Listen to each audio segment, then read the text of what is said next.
Miss হবে না আপনার পছন্দের টিভি শো। দেখুন জি5 অ্যাপে একদম ফ্রি।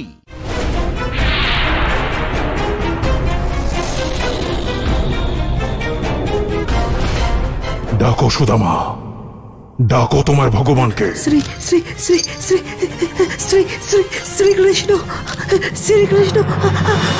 সুদামা, তুমি তোমার ভক্তি দিয়ে আমাকে লাভ করেছো। আমি তোমার কাছে ঋণী। এখন সময় এসে গেছে তোমার ঋণ শোধ করার। সময়ের আবার পুনরাবৃত্তি হবে। হয় ওই কানাই আসবে, নয়তো এর মৃত্যু আসবে। হিরণ্যকশিপু, আমি অনেক চেষ্টা করেছিলাম যাতে তোমাকে এই সংসারের সবথেকে ভয়ানক নৃসিংহ অবতারের সম্মুখীন না হতে হয়, কিন্তু তুমি আবার তেমন পরিস্থিতি উৎপন্ন করেছো যে আমাকে তোমার বিনাশ আর আমার ভক্তকে রক্ষার জন্য পুনরায় নৃসিংহ রূপ ধারণ করতেই হবে। হে নৃসিংহ অবতার, আপনি আমার ভক্ত প্রহ্লাদের রক্ষার জন্য এই সংসারে অবতীর্ণ হয়েছিলেন। সেই রূপে পুনরায় এই সংসারে অবতীর্ণ হতে হবে। প্রলয় পয়োধি জলে ধৃতবান আসি বেদম বৃহিত বহিত্র চরিত্রম অখেদম কেশব ধৃত मीन শরীর জয় জগদীশ হরে সিদ্ধির ইহ বিপুল তরে তিষ্ঠতি तब पृष्ठे धरणी धारण किम चक्र गरिष्ठे केशव धृत कूर्म शरीर जय जगदीश हरे। ও পরম অবতার শ্রীকৃষ্ণ, এসো। শ্রীকৃষ্ণ, আমি আগে তোমার ভক্ত সুদামাকে হত্যা করব, তারপরে তোমাকে নিজে হত্যা করব।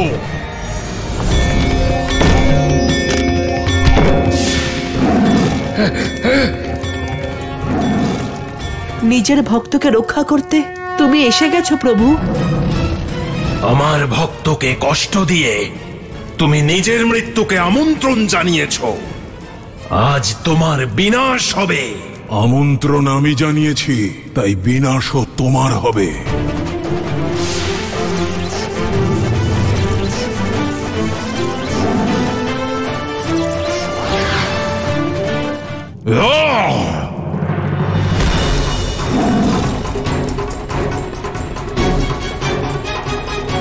আর কোনো ছলনা চলবে না, ছলনাকারী।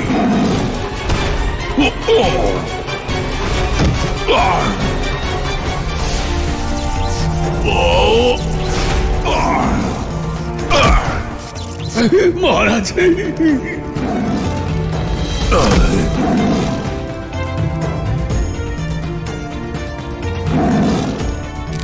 আরে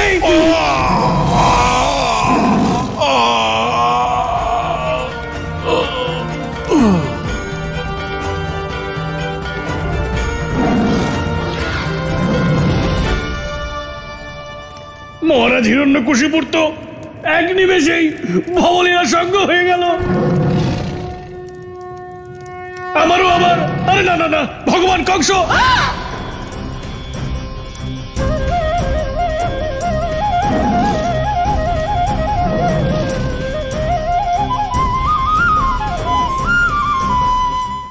জি5 ডাউনলোড করুন আর সব এপিসোড দেখুন একদম ফ্রি।